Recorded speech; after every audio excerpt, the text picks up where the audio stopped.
Hey everyone, I'm back and today we're going to be talking about The French Dispatch, and this movie is directed by Wes Anderson and has a huge cast, and I was kind of disappointed by this movie. I wish that it was much better than it was, and most of that is probably going to be coming down to personal preference and just what I would have liked from the movie or just what I found entertaining.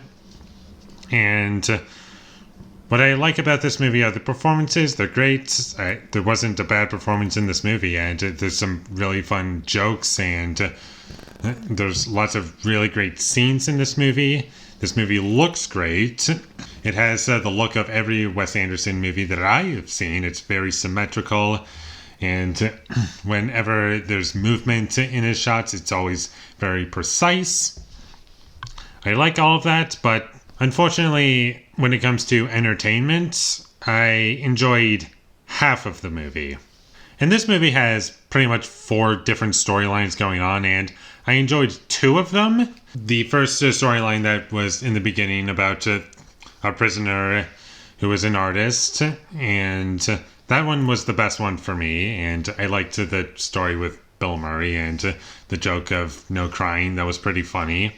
While I like all of that, the rest of the movie was really dull and boring, and mainly because I just didn't care about anything else that was happening. And once that's the case, there really isn't much you can do about it.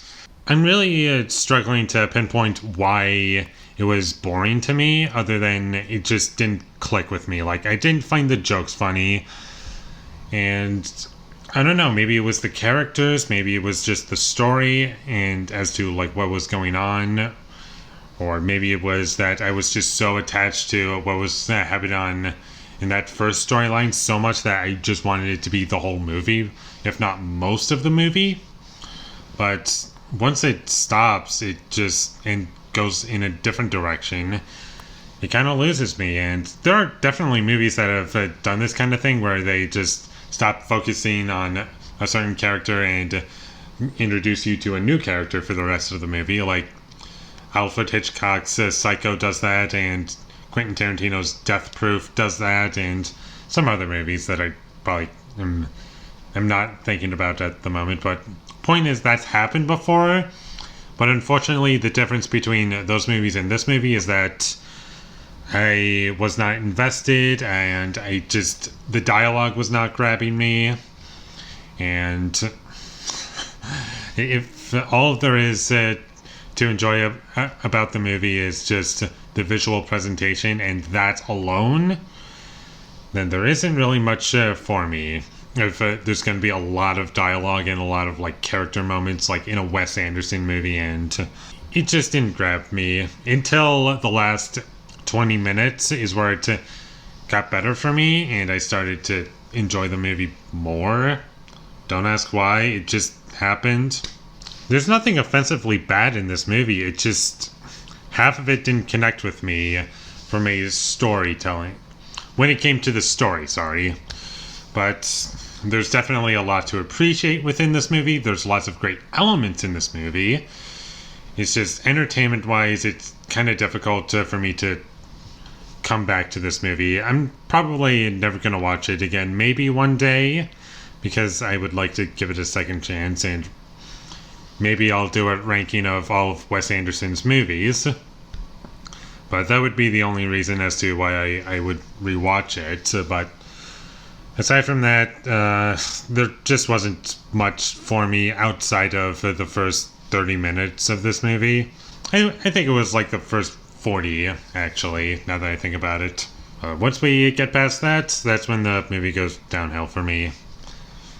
Not that it's bad, it's just not super interesting or engaging. But there is some fun visual presentation in this movie, like at one point, without spoiling anything, it goes from live action and then they animate what would happen later on, and that was kind of fun. And the movie switches between being shot in color and black and white, and that was an interesting choice that I'm pretty sure had a purpose towards it, and I'm just not sure what the point was. I'm still still processing as to certain decisions and what they mean. So maybe I'll watch it again at some point, but I can't say when. That's all I'm gonna say. And that's about all I have to say about The French Dispatch. It's competent. You can watch it. I don't regret watching it. It's just something that I wish was much better. And with all that being said, I'm going to give The French Dispatch a 6 out of 10. Thank you for watching my videos as always. If you enjoyed this review, be sure to leave a like and comment down below what you thought of The French Dispatch, and my social media links, they will all be in the description, so follow me there. And last but not least, subscribe to be a part of Foley Nation, and I'll see you when I get my next review up, and that is going to be for A Nightmare on Elm Street, the remake. So look forward to that, but until I get that up, thank you for watching and have a great day.